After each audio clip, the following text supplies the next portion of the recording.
Salut et bienvenue sur le podcast d'Expat Families. Aujourd'hui, on retrouve Camille au micro.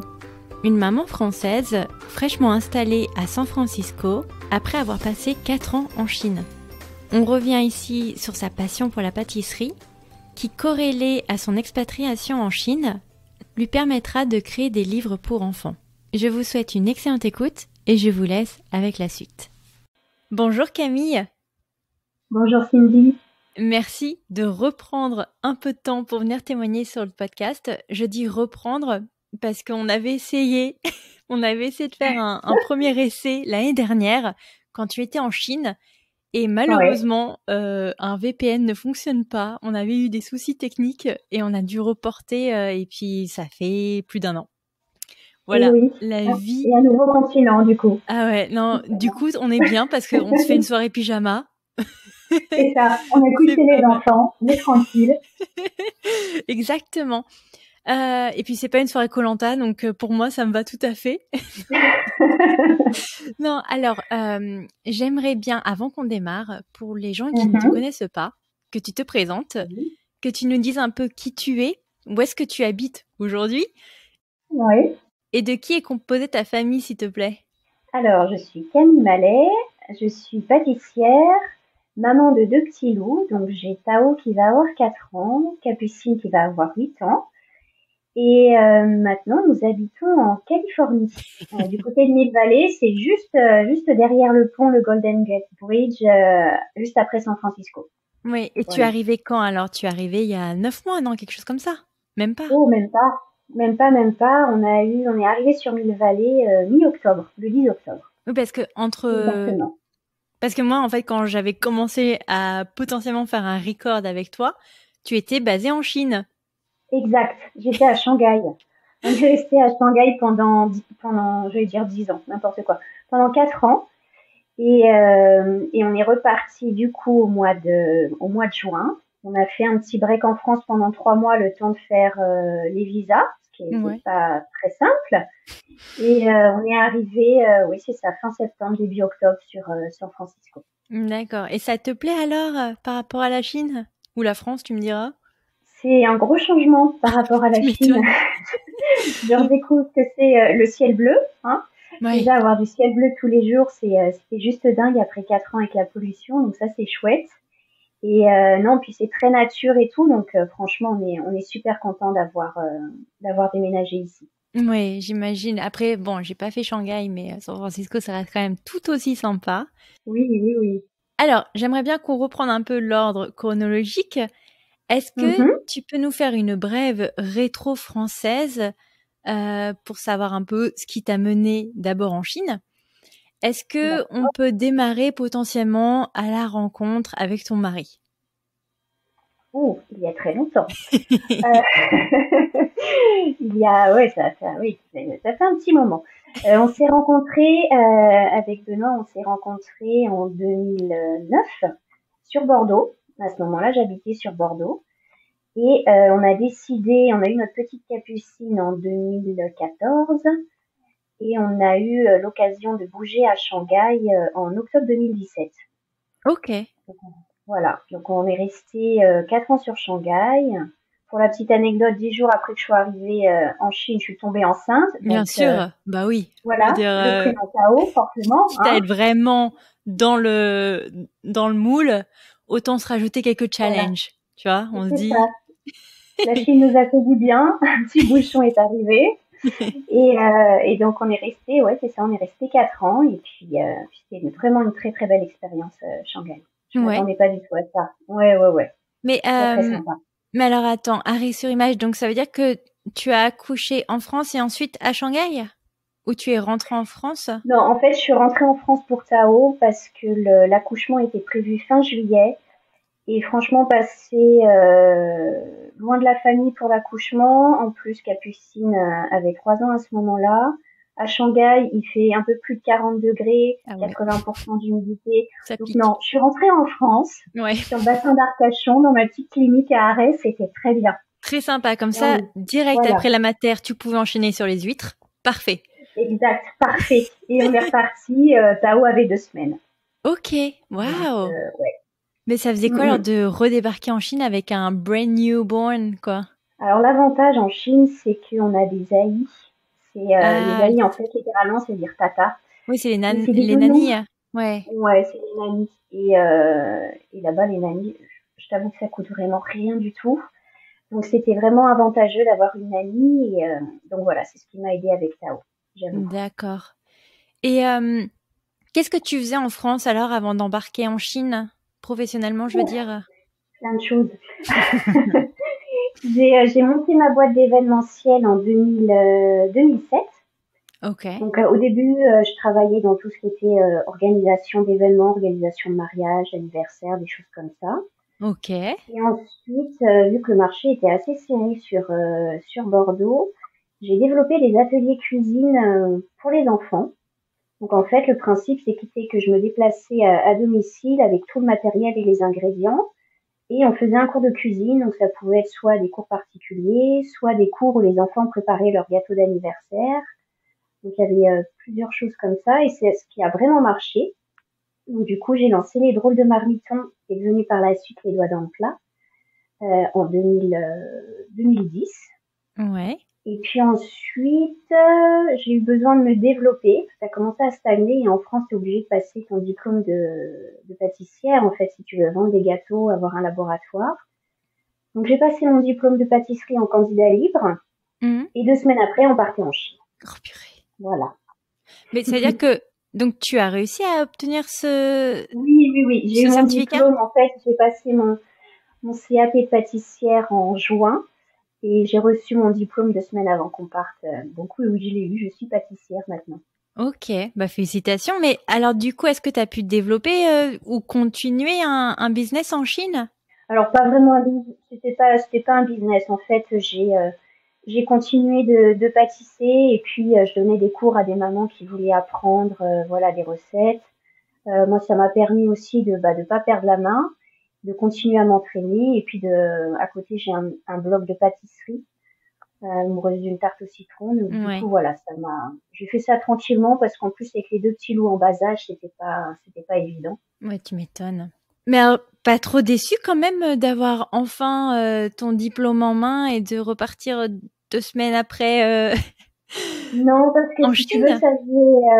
ça faisait presque 7 ans. Ouais, ça fait plus de 7 ans que j'avais ma boîte et j'étais arrivée à un moment où je me posais des questions. Donc c'était bien, j'étais contente d'avoir mon diplôme. Mais voilà, je savais plus trop, est-ce que je continue dans cette branche-là? Est-ce que je pars sur un tout autre métier? Ou, enfin voilà, j'étais dans une période un petit peu de doute. Donc en fait, l'expatriation est arrivée vraiment au bon moment. Ouais. Ouais, Donc tu t'es dit nouveau pays, nouvelle Camille et nouvelle graine dans mon complètement. ventre, Exact. qui est venu un peu perturber, je pense, le schéma New Country, New Me. Comment tu appréhendes du coup, enfin, ton arrivée sur place En fait, avec mon mari, on avait fait un voyage découverte parce que je ne connaissais pas du tout Shanghai. Lui il était allé souvent pour le boulot. Et à Ouais, chaque fois qu'il revenait, il me disait toujours je déteste ce pays, jamais on ira vivre. très Donc sympa, ouais. j'étais très surprise quand on m'a annoncé qu'on allait partir vite là-bas. Tu me dirais, il y a que Donc en les fait, idiots qui changent pas d'avis, hein. Donc, ouais, voilà. Et donc on est parti une semaine de découverte et franchement j'ai adoré Shanghai. Après Shanghai, c'est pas la Chine, hein. C'est tellement cosmopolite et t'es pas dans la vraie Chine si tu veux. Même si tu ne parles pas chinois, tu t'en sors très bien. Toutes ouais. les applications sont en anglais. Tu peux parler assez facilement en anglais avec les gens. Donc c'est quand même beaucoup plus simple à vivre que si j'étais arrivée dans la cambrouge chinoise. Donc Hmm. Du coup, quand j'ai oublié de te poser la question, mais quand vous arrivez, est-ce que vous savez que ça va être pour une durée déterminée ou c'était, voilà, c'était un shot, on ne sait pas quand est-ce qu'on va revenir, non, qu'est-ce qu'on va en faire? général, c'est des contrats de 3 ans qui sont renouvelables 2 ans. Donc on Ok, savait qu'au minimum on serait là-bas 3 ans. ok. Mais quand tu étais arrivé en Chine, tu avais bien quand même des projets, des idées. Tu disais, bon, bah, potentiellement, je vais avoir quoi que tu me disais, non, 3, 5 ans 3 ans, ouais, 3, 5 ans. à m'occuper. Comment tu voyais un peu, toi, ton expatriation? À mon arrivée, ce qui m'a fait bizarre, si tu veux, pendant 7 ans, j'ai été à mon compte.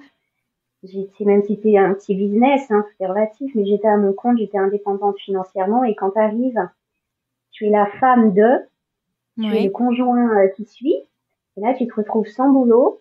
Ta petite puce fait sa première rentrée en maternelle et tu te retrouves toute seule à la maison. Et là, j'avoue que le premier mois était pas dur, mais tu remets pas mal de choses en question quand même et oui, tu te poses des questions pour savoir ce que tu vas faire pendant cette expatriation. Ça tombe bien, qu'est-ce qui t'a alerté ou qui t'a, je sais pas, impacté le plus quand t'es arrivé sur place? L'odeur du tofu dans dans l'aéroport. Quand t'arrives dans l'aéroport de Shanghai, ça sent la bouffe, mais ça sent le sésame, le tofu, et là tu dis, ok, je suis en Chine. Et après, tu me disais, il y a aussi le ciel gris, potentiellement, qui ne change pas trop. Oui, et c'est vrai, quand on est arrivé, c'était quand même pas mal pollué. Maintenant, ça a beaucoup évolué. Même la dernière année, franchement, c'était plutôt clean. Enfin, tout est relatif, hein, mais on portait très peu le masque anti-pollution par rapport aux premières années. Je me rappelle le premier hiver quand Tao est né, on avait un seuil limite pour nous où on se disait, bon voilà, avec un nourrisson au-dessus de 100, on sort pas. Donc c'est quand c'est à peu près couleur orange. Ouais, genre à Et, je 150. pense, ouais. Et là, je pense que j'ai dû sortir avec Tao 4 fois dans l'hiver. Ah Tellement c'était ouais. pourri. Mais Ouais. pourtant, tu penses que l'hiver, ça doit être moins pire vu qu'il fait plus froid. Ben justement, en fait, à toutes les usines qui chauffent, qui carburent et c'est surtout en hiver en fait que tu te chopes cette pollution-là, que tu attrapes Aïe, cette aïe, pollution. aïe. Ok. Ouais. Bon, bah écoute, je dormirai moins bête. Alors donc du coup, quand tu t'installes là-bas, est-ce que tu essayes, une fois que Capucine est à l'école, que tu as ton téléphone, que tu as au moins les premières logistiques de mise en place, Mhm. euh, est-ce que tu te développes un réseau? Est-ce que tu te rapproches de la communauté française? Est-ce que tu prends des cours de chinois? Comment tu gères? Alors au début, on voulait pas être dans la communauté française parce qu'on s'était dit, bah voilà, on part à l'étranger, on veut vivre pleinement le truc. Donc on est arrivé en fait, on est parti du bassin d'Arcachon d'Andernos, c'était à peu près 10 000 habitants. On est arrivé dans Shanghai dans une résidence de 10 000 habitants. Ok. Donc avec 30, je crois qu'il y avait 32 tours. Oh la Donc on s'est vache. pris ouais, c'était un bon changement. Et il y avait que, je crois, il y avait une ou deux familles de Français, c'est tout.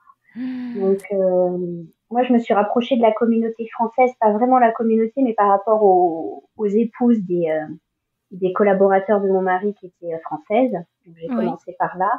Après la première année, Capucine était à l'école française, donc j'ai fait des connaissances là-bas aussi. Mhm.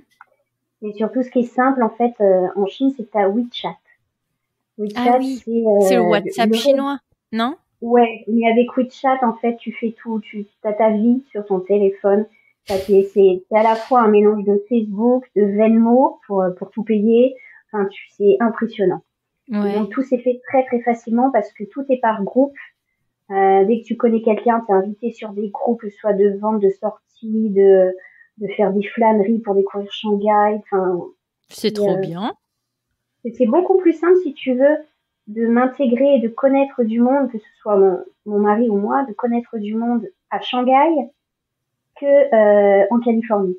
À Shanghai, en fait, à peu près par quartier, c'était des expats. T'arrivais à te retrouver. Et puis par rapport aux États-Unis, quand tu vois un occidental, tu sais qu'il est pas chinois.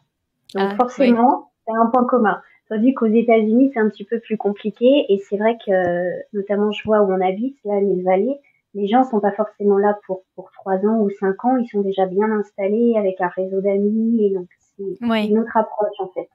Oui. Et puis c'est une autre C'est une autre mentalité culture aussi. aussi. Ouais, ouais, ouais, exactement. Mhm. Donc tu me disais que tu avais mis Capucine en école française. Alors, la Comment? première année, ouais, en Ouais. école française. Tu l'as changé après? Alors, je l'ai changé après parce que le campus déménageait.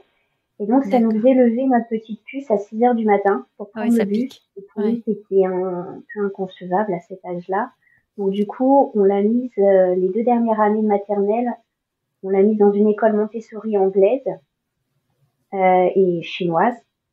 Oui. Donc c'était assez difficile pour elle parce que les 15 premiers jours, mis à part compter un, 2, 3 en anglais et dire bonjour, elle ne savait pas du tout parler anglais. Donc ça a été un peu compliqué. Ouais. Mais c'est là qu'on a su qu'elle savait très bien parler chinois, parce que du coup les Ah. profs lui faisaient tout le cours en chinois. Donc ça, on était ça C'est facilitait les génial. enfants, c'est génial. Vous allez encore essayer aujourd'hui de faire perdurer la langue chinoise dans votre famille? Oh, c'est compliqué. Ouais, On va surtout, ouais, non, non. On va surtout mettre. Je sais que l'anglais. ça restera. Enfin, c'est dans la. Ce sera pas vraiment perdu. Ça restera, mais ce sera surtout l'anglais, oui. Ouais, ouais. Mm, Donc j'imagine que la première année se passe.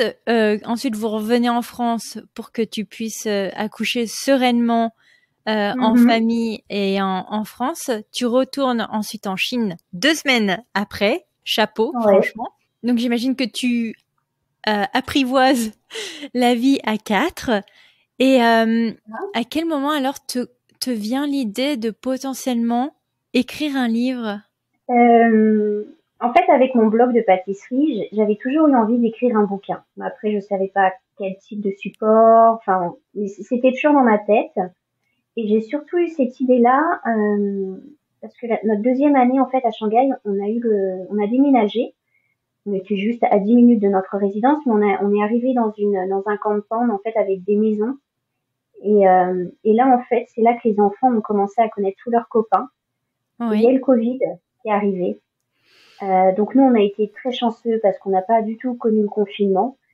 Quand le Covid a commencé en Chine, donc en fin 2019, je suis partie avec les enfants en France. Et juste avant que ça commence à se sentir aussi en France, je suis rentrée à Shanghai. Et en fait, à Shanghai, ça a été tellement radical, tout était fermé, les gens avec les masques et tout ça, que à partir de mars 2020, on vivait à peu près normalement, si tu veux, hmm, en Chine. Donc les enfants étaient en homeschooling, mais on pouvait aller au restaurant, on sortait librement, on avait le masque, mais on sortait librement. Donc ouais, ça, c'était chouette.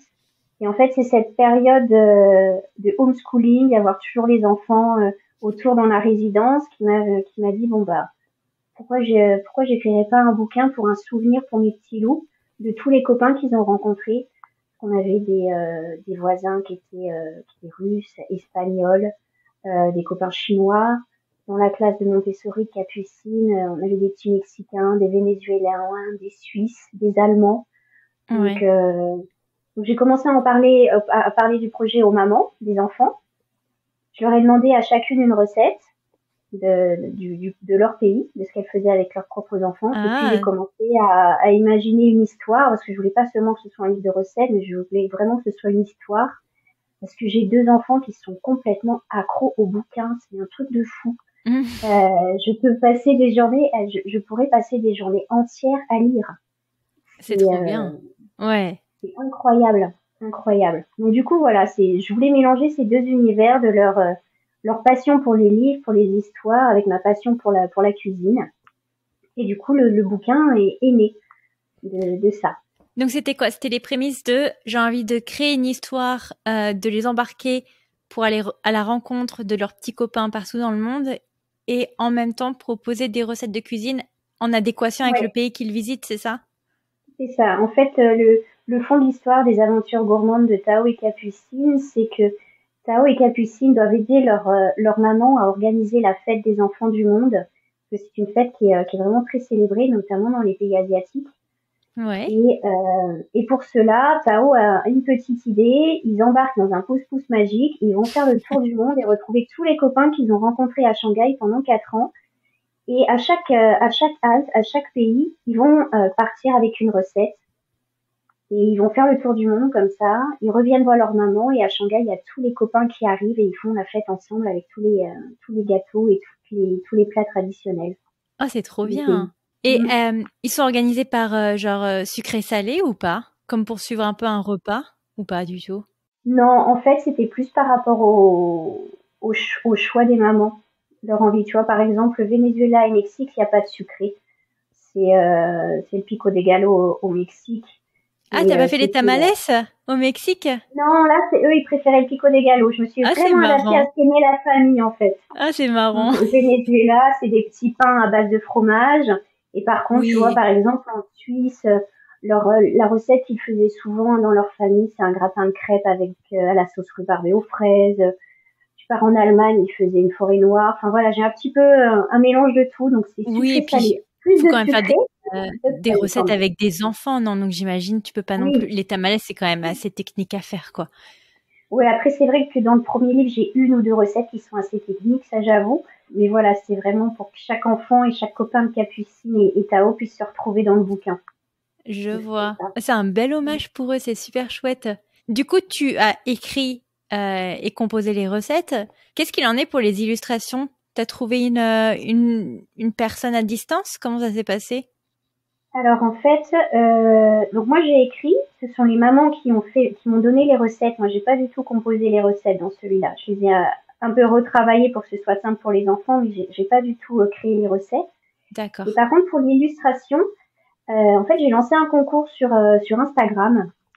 Et c'est une copine d'une copine qui m'a présenté Nina Bruno, qui est mon illustratrice depuis. Et ça a matché tout de suite parce qu'on est à peu près dans le même monde féerique, imaginatif de ce qu'on voulait faire.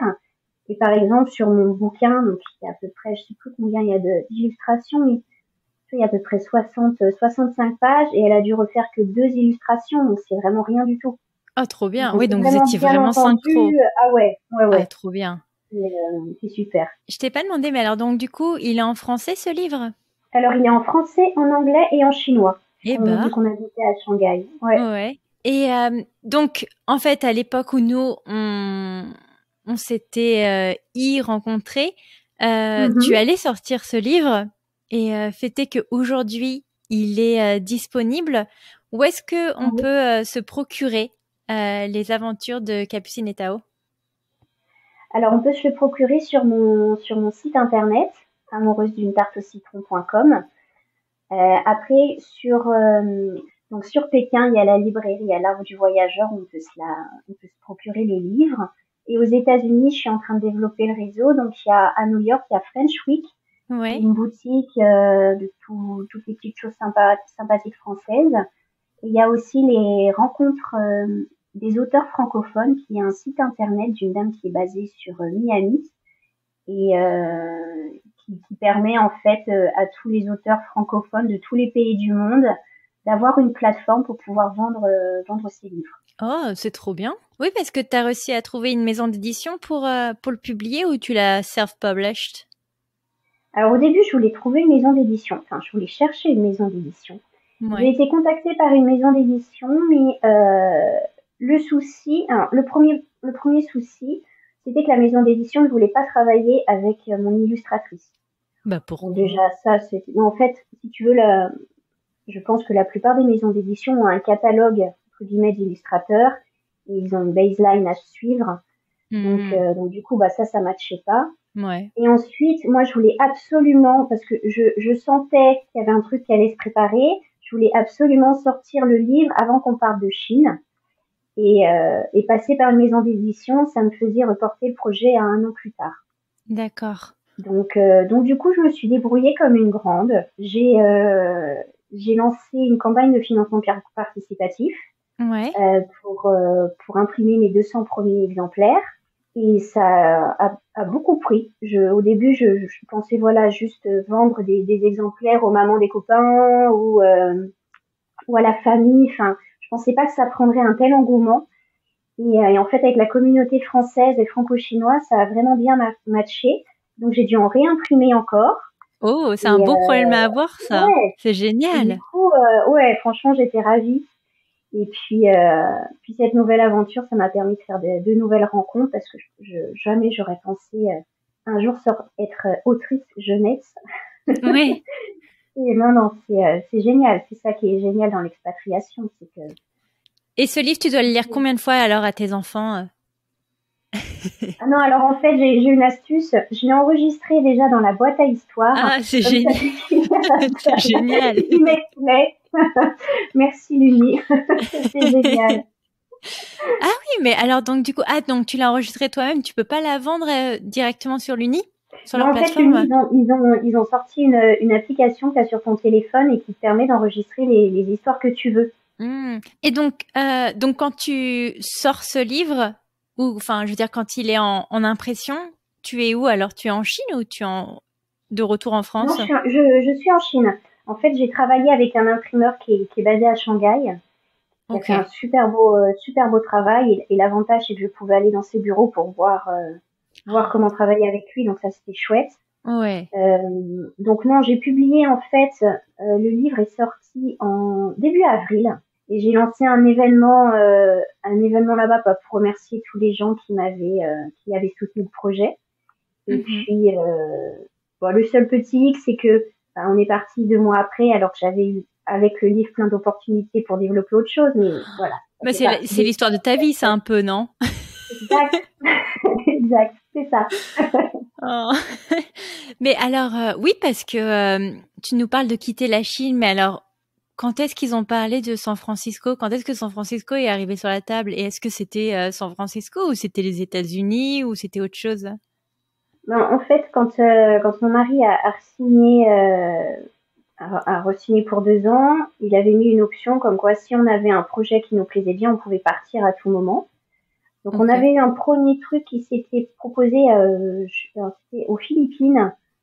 Donc on avait commencé à regarder, mais c'était tombé à l'eau. Donc si tu veux, il y a eu un petit coup de ouf. Ouais, pendant une semaine, je me suis dit, bon, c'est dommage et tout. Donc en fait, Benoît n'a pas voulu me reparler tout de suite d'un autre projet. Sauf que je l'ai su très rapidement. En fait, j'ai dû le savoir, ouais, je crois mi-avril, non même pas, fin avril et on est parti en juin. La vache. Mais c'est vachement rapide. C'est très rapide. Donc, et attends, il t'a dit, coucou Camille, by the way, on part aux États-Unis dans le mois prochain? Limite, en fait, je me rappellerai toujours, j'étais dans la cuisine, ma place favorite de la Ouais, maison. Un obviously. lundi soir, mon mari qui arrive, chérie, tu veux une bière? Tu dis, oh purée, là, il y a un truc qui sent pas bon. Il commence à me montrer des photos. Il montre une photo d'un océan. Je fais, ouais, bah, c'est à la maison. Enfin, c'est Andernos, le bassin. Enfin, et là, je vois la photo du pont rouge, le fameux pont rouge, et je fais, oh purée. Et oui, on est parti 2 mois après, quoi. Et alors, attends, mais comment vous l'avez annoncé aux enfants?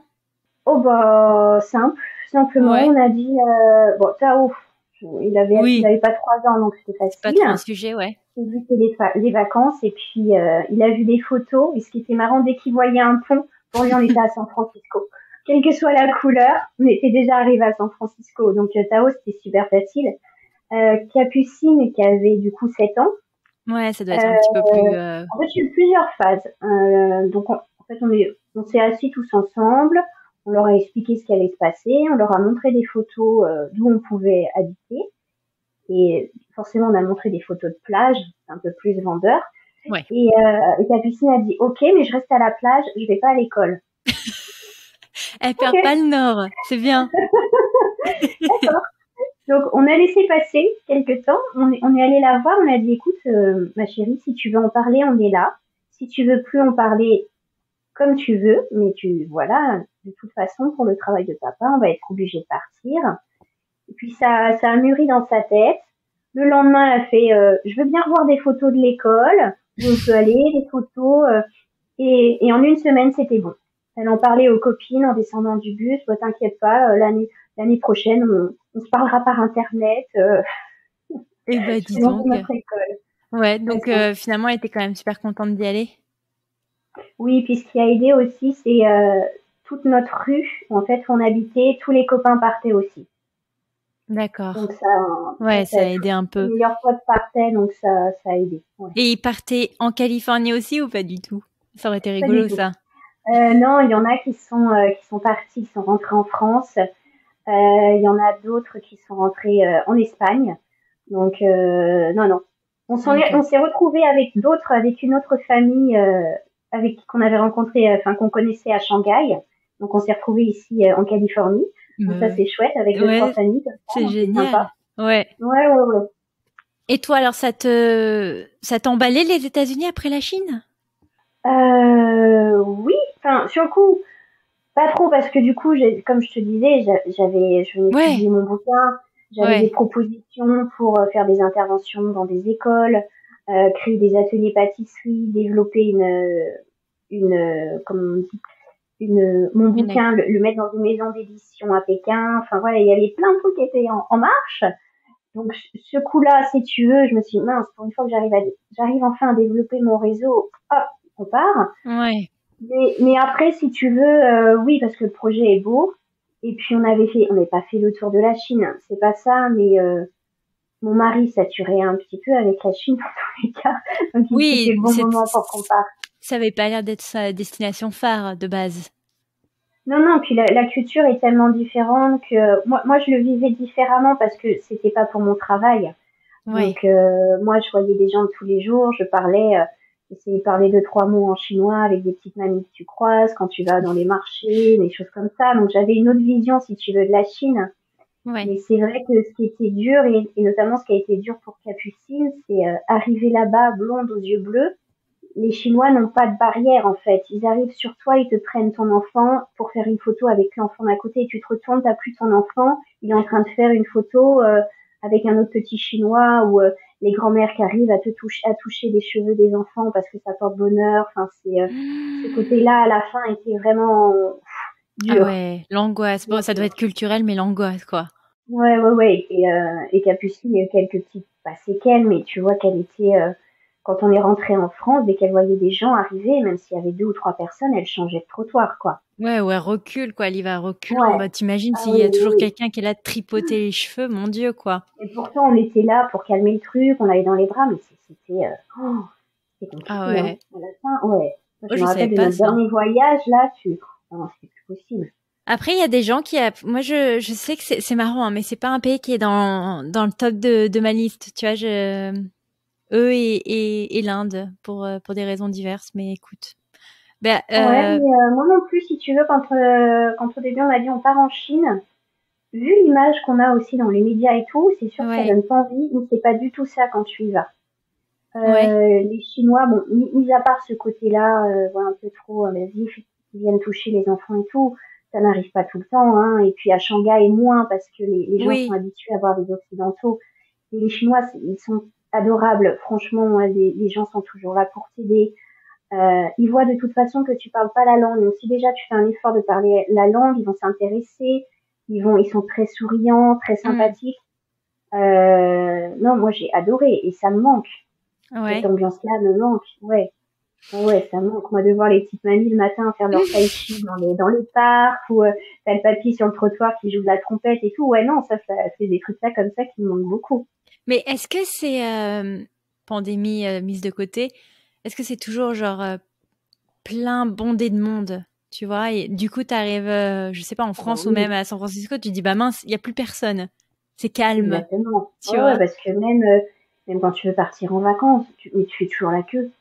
Tu fais Ah toujours oui, la c'est queue, vrai. c'est toujours blindé, mais ouais, rien qu'à Shanghai, t'as 25 millions d'habitants. Donc, Ah oui. le moindre événement, le moindre truc, oui. Moi, je sais que j'habitais en termes de kilomètres, normalement pas très loin du centre-ville de Puxi. Il y a des matins, je mettais 1 heure et demie pour y aller, quoi. Alors, que Ah normalement, ouais. tu mets un quart d'heure, 20 minutes, ouais. Il faut avoir de la patience, ouais. Faut être armé de patience. Ah oui, on a beaucoup développé la patience, oui, ça c'est sûr. Ça et Tao. Je veux dire, c'était le combo gagnant là. Ok, donc vous quittez la Chine, vous retournez en France, vous ressourcez un tout petit peu et mangez quelques huîtres avant Exact, d'embarquer vers la baie de San Francisco. oui. Comment tu te sens quand tu arrives là-bas? Bah, alors au début en fait, on n'a pas pu faire autant en Chine si tu veux, on avait eu la possibilité de faire un voyage découverte, Ouais, de voir dans quel quartier on pouvait habiter, si on préférait une maison, patati patata. Là, avec le Covid, bah, on n'a rien pu voir, à part mis avec Google. Donc merci Google. ouais. Mais l'école, c'est pareil. Il y a un moment, il y a deux campus. Ici, pour les petits loups sont au lycée français. Et il y a un moment, le directeur m'a dit, il va falloir choisir un des deux campus. Sinon, c'est moi qui vais choisir pour vos enfants. Je dis, ok. Donc c'est pour ça qu'on a choisi Mille Vallées. Et ensuite, pareil, la maison, on a visité une maison en vidéo, en Zoom. Donc c'était vraiment jackpot quoi pour. Mais heureusement, elle est super. Pour savoir si on était bien installé. Donc si tu veux, au début, c'est plus des vacances. Après, on a mis les enfants à l'école et on a eu de la chance parce qu'on a reçu notre container en même temps qu'on a eu les clés de la maison. Ah, ça c'est chouette. Ça c'est vraiment Ouais. chouette pour le coup. Parce que On a ça te vu comme permet on a quand même attendu en de... France, le container avait le temps d'arriver ici facilement. C'est vrai, c'est vrai. Mais t'étais jamais allé à San Francisco avant? Même Non, jamais. en Je vacances ou quoi que connaissais ce soit? Boston, New York, le Maine, mais je connaissais pas du tout San Francisco. Ah ouais, donc les deux pieds dedans. Exact. Comme Shanghai, quoi, on y va. Oh Écoute, la nouvelle vache. aventure. Ouais. Ah, mais c'est ça qui est bien. C'est ça qui est intéressant. Mm. Après, vous êtes quand même dans une belle région. Je pense Ah oui, que carrément. nous, clairement, si on avait le budget, on aurait tenté Berkeley, qui est juste en face de chez toi, quoi. Oui. Donc, Ah oui, parce que là, moi, je pensais Shanghai cher, mais non, mais rester à Shanghai. ah ouais, ouais, ouais. Non, non, c'est un autre, bah, c'est le plus cher des États-Unis. Donc, ouais, C'est complètement dingue.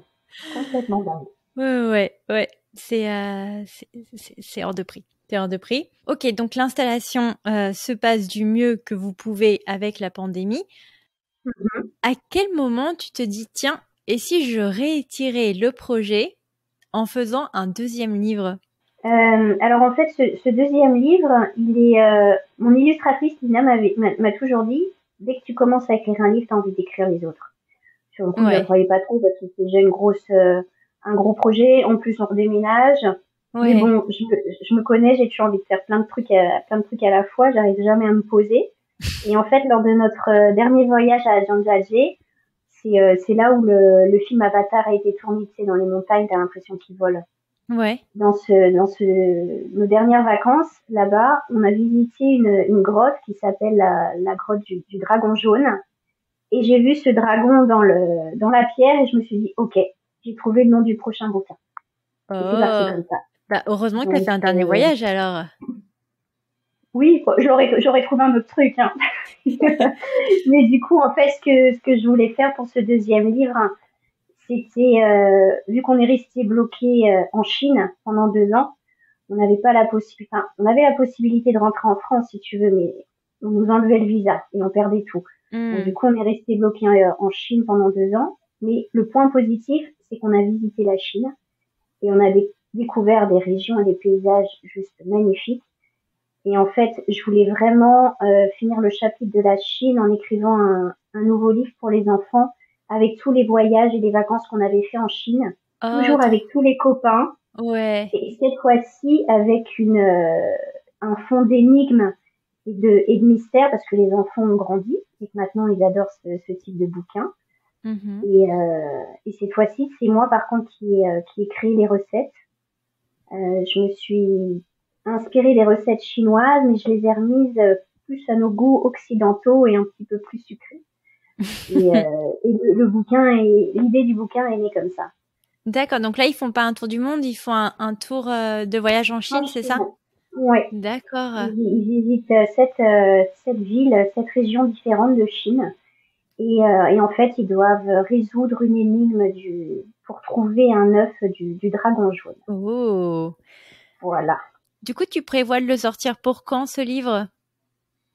Normalement, septembre 2022, enfin, fin de l'été, début septembre. Le Ouais. temps de tout mettre en page, d'avoir la maquette, parce que normalement, je travaille encore avec mon imprimeur chinois. Ouais, ça allait Donc être là, ma les délais question. sont plus rallongés, du coup. Ouais. Puis en ce moment, vu que c'est assez compliqué avec le Covid là-bas, donc tout est décalé. Donc c'est pour ça que je préfère, voilà, miser sur une date plutôt fin de l'été, début septembre. Je vois. Et, euh, et donc, du coup, comme le premier, tu le self-publish, t'es pas allé rechercher une maison d'édition, ce genre de choses? Non, non, du coup, parce que vu que je m'étais lancée comme ça dans le premier, je me Ouais, suis dit que t'étais j'allais plus faire ça. Au moins, familière. tu fais ce que tu veux. Tu fais ce que tu veux, tu travailles avec les gens que tu veux, tu fais ta mise en page. Alors c'est sûr que c'est énormément de boulot, notamment pour la communication.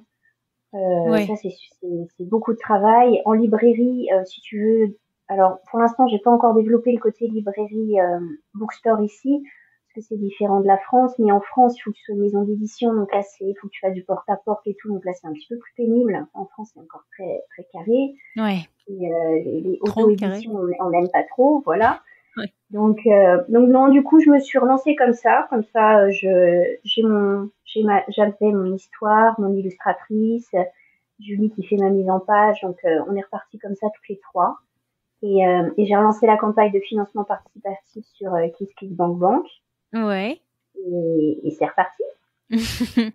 Et alors donc oui, donc en ce moment, comme tu le dis, ta campagne est en cours. Et quand est-ce qu'elle se finit exactement? Elle se finit dans le 30 avril. Le 30 avril. Donc ça veut dire Ouais, que à l'heure où on sortira cet épisode, les gens auront à 2 15 jours, semaines quoi. pour. Exact. De toute façon, je mettrai le lien pour D'accord, ok. surger sur ce site internet. C'est quoi ton pledge minimum que tu mets? T'as un pledge minimum comme dans c'est quoi déjà l'autre connu? Non, non, non, en fait, Kickstarter. ils peuvent participer à partir de 1 euro. D'accord. Donc, Bon bah donc ça va. après, en fait, à la possibilité, là, c'est le site français. Donc, s'ils peuvent payer en français, il n'y a pas de souci. Moi, sur la partie États-Unis, ils peuvent me payer en Venmo et après, moi, je fais des cartes sur Oh. ma campagne. Et en Chine, ils me payent en RMB et je fais des cartes sur les campagnes. Ah ouais, donc t'es Mais, vraiment multi-currency quoi. ah oui, oui, non, mais Je prends tout les gars. La crypto, je prends tout. je prends tout. Exact. Ouais, je suis mal tombée pour la Chine parce qu'ils sont tous en lockdown, donc les pauvres, Ah, mais ils ont autre ouais. chose à penser. Mais oui, je prends tout. Allez-y. Puis, livraison dans le monde entier, c'est parti. C'est génial. Non, et puis à partir de 1 euro, ça va. Je veux dire, personne me paye depuis 2 ans. On peut bien au moins te filer 1 euro symbolique pour toi, quoi. S'il vous plaît, les Ouais, gars. tu peux à partir de 1 euro et le livre est à 18 euros. Ok. Mais attends, le Voilà. premier, il Après, était pas à il y a plusieurs 25? packages. Alors, le premier était à 25 parce qu'il y avait plus de pages et D'accord. parce que j'en avais imprimé moins. Donc là, j'ai misé dans l'imprimer plus. C'est pour ça qu'il Ouais. faut vraiment que ça marche. Et j'ai fait un prix un peu plus abordable. Voilà, parce Ouais. que, ouais, plus Bah, abordable. tu me diras, c'est le prix standard, je pense, aux US, hein. Ils sont plus chers, les livres ici. Je sais pas si t'as remarqué déjà. Oui, oui, Mais oui. c'est Ouais. pour ça que ça me choque pas trop. Peut-être que ça change. Bref, c'est leur problème. C'est trop longtemps que Euh, tu lis. donc, la campagne est en cours jusqu'au 30 avril. Et donc, du coup, dans l'attente entre la fin de cette campagne et les impressions des livres, Ouais. qu'est-ce que tu comptes faire? Comment tu comptes occuper ton temps? Est-ce que, par exemple, maintenant que tu es aux États-Unis, est-ce que tu peux travailler? Est-ce que tu veux te monter ton propre business, par exemple? Oui, oui, oui. Je suis en train de regarder pour développer mon business ici. Donc déjà, continuer à donner des cours de pâtisserie, donc aux adultes et aussi aux enfants, Ouais, et pouvoir également vendre mes pâtisseries. Donc je suis d'accord. en train de voir, je finis le livre et ensuite One je step me at a lance dans le time. Non, t'as voilà, raison. voilà. Et ensuite je me lance dans le business de la pâtisserie. Est-ce que cette expatriation aux États-Unis, pareil, c'est un contrat de 3 ans renouvelable 1 an ou 2? Oui, c'est ça, c'est base de 3 ans, renouvelable 2 ans, ouais, Ok. c'est ça. Bon, bah, j'espère qu'on aura l'occasion de se voir. On n'est quand même pas si loin que ça. Il va y Euh, arriver. je crois qu'on en a pour genre 12-15 heures en voiture. C'est faisable. Ah oui, non, moi je voyais juste le 1 heure et demie en avion. Mais si Ah tu oui, veux en aussi. voiture, ouais. Non, il faut toujours être dans l'aventure, Camille, l'aventure. Et tu vis en camping-car, écoute, Parfait, on se retrouve en van à ça Portland. marche. Non, à égale distance, je sais pas, il faudra qu'on se fasse ça. Quel bilan en attendant tu tires de ton expatriation en Chine? Est-ce qu'il est positif? Est-ce qu'il est enrichissant? Il t'a laissé sur ta faim? Non, non, que ce soit pour la famille ou même personnellement, ça a été hyper enrichissant de découvrir déjà un nouveau pays, une nouvelle culture. Moi, j'ai commencé à apprendre le chinois aussi. Non, ça a été super. Puis même pour les enfants, il y a un moment, ils parlaient les 3 langues. Ah Tu ouais. connais des gens du monde entier. Que si tu étais resté en France, tu n'aurais jamais eu l'occasion de les connaître. Donc, nous de Chine, on a des super potes, mais on sait que ces potes-là, on les reverra. Et, euh, et le fait aussi je pense, d'être parti en expatriation, tu, alors, tu vois pas la vie différemment, mais ouais, tu vois quand même autre chose. Hmm. Donc, non, moi je trouve n'importe quel, en tout cas à l'heure actuelle, hein, peut-être que d'ici 2, 3 mois, je te dirais non, stop. Mais à l'heure actuelle, je pense que n'importe quel pays, c'est super enrichissant. Même si Ouais. t'as les 6 premiers mois voilà, faut te poser, il faut prendre tes marques et tout ça, mais je trouve que c'est une chance incroyable qu'on a de pouvoir faire ça. Ouais. Et puis là, Voilà. tu me diras, t'es dans la baie, ça te change. Enfin, tu reviens un petit peu au bassin d'Arcachon. Oui, non, mais c'est ça, ici, en plus, du côté de Mille-Vallées, c'est super sympa parce que tu as un mélange de montagnes, de mer. Moi, il y a un petit coin dans le downtown, j'ai l'impression d'être de nouveau dans ma petite montagne, dans les stations de ski, avec l'ambiance et tout, c'est hyper cool, très sportif, c'est vraiment sympa. Ouais. Franchement, c'est super chouette. Moi, à Ouais. titre personnel, je te recommande vraiment, si tu l'as pas encore fait, Point Reyes, parce qu'on a de la famille Oui, qui habite là-bas, et on c'est l'a fait, vraiment c'est super, magnifique. super beau. Ah ouais, on l'a fait, en plus, il faisait Ah, super beau le jour où on y allait. Oh, c'était dingue. ouais, non, c'est Euh, vraiment super, super beau. Donc, ouais, non, profitez. Ouais, ouais. ouais, Oui, oui. profitez. Et est-ce que tu aurais des conseils à offrir à des familles qui souhaiteraient s'expatrier, on va dire en Chine pour le moment? Je pense que t'as pas assez de recul encore Alors, en sur Chine, ton expérience aux États-Unis. oui, non, aux États-Unis, ouais, ça fait que 5 mois. Mais non, après, je pense que pour tout type d'expatriation, moi, je pense qu'il faut pas. Après, c'est assez compliqué de donner des conseils parce que tout dépend de ton style de vie, de la façon d'être. Moi, tu vois, quand on est arrivé en Chine, on préférait plus aller dans le côté international ou même que chinois pour vraiment être absorbé par ce nouveau pays. On Hmm. voulait pas vivre en Chine en tant que Français, même si à la maison on cuisine français, tout ça, mais tu vois, on voulait découvrir vraiment d'autres choses. Donc, je pense que pour vivre une expatriation, il faut déjà pas te poser la question de est-ce que c'était mieux avant? Est-ce que si on était resté, ça aurait été plus sympa? Je pense que le côté comparaison, faut pas. Faut Ouais. vraiment vivre le truc à fond et si c'est possible, bien entendu. Et non, c'est surtout ça, profiter de. C'est une chance, moi, je trouve, de pouvoir partir quand toute l'expatriation se passe bien. Hein, je l'entends. Oui, bien C'est sûr. vraiment une chance de pouvoir vivre ça comme ça. Ouais. Qu'est-ce qu'on peut te souhaiter? Du coup, ça me permet de faire une très belle transition. Qu'est-ce qu'on peut te souhaiter alors du coup pour la suite? Et ben, d'arriver à publier ce deuxième livre. Ouais. Et puis, et puis voilà, déjà ça. Ouais. Et non, plein de nouvelles aventures, maintenant aux États-Unis, et pourquoi pas un troisième bouquin, Mais oui, hein? c'est ce que j'allais dire. Jamais 203, Camille. Oui, forcément. Tant qu'on est parti en expatriation, il y aura des livres. Bah oui, non, mais c'est génial. Enfin, en tout cas, je trouve que c'est cool parce que tu te ramènes mine de rien comment ça s'appelle là, pas un bucket journal, mais un bullet journal. Comment ils disent ça en français? Oui. Mm, mm. Un journal de bord. On va l'appeler comme ça, un Voilà, journal de journal de bord. bord, exactement. C'est ça. Non, bah écoute, moi en tout cas Camille, je te remercie énormément pour ton Merci témoignage. à toi. Un an Et après, on y est arrivé. ouais, on y est arrivé. Bah du coup, on fera un sequel pour le troisième livre. C'est ça, je serais peut-être dans une autre partie du monde à ce moment-là, on Bah verra oui, bien. who knows, on verra bien. Et puis, bah écoute, pour l'heure, moi, je souhaite sincèrement que la campagne pour ton deuxième livre atteigne les 100%, voire plus d'ailleurs, parce qu'on peut faire. Ah D'ailleurs, moi, je oui, te oui, oui. conseille. J'espère sincèrement les 200% pour toi. Au Et moins, puis, minimum. et puis, j'ai hâte d'avoir ces livres dans les mains. Dis donc, j'ai vu Avec qu'il y avait grand un petit plaisir. deal d'avoir les 2 livres pour un Mais certain oui, la prix, donc. collection. Bah Ouais. ouais. Bon bah écoute, à nos écrans et sortons les cartes bleues et on fait péter le compteur. Et à partir de 1 euro, c'est nickel. Non, ça devrait aller quand même. Non bah écoute, Oui, vraiment, oui, merci beaucoup Camille et je te souhaite énormément de succès et la santé surtout. oui. Merci à toi. Oui. Prenez soin de vous. Merci. Voilà pour cet épisode. J'espère qu'il vous aura plu. N'hésitez pas à le partager autour de vous ou de nous laisser un commentaire et une évaluation sur votre plateforme préférée. Nous, on vous souhaite une excellente semaine et on vous retrouve dans 2 semaines pour un prochain épisode. Ciao!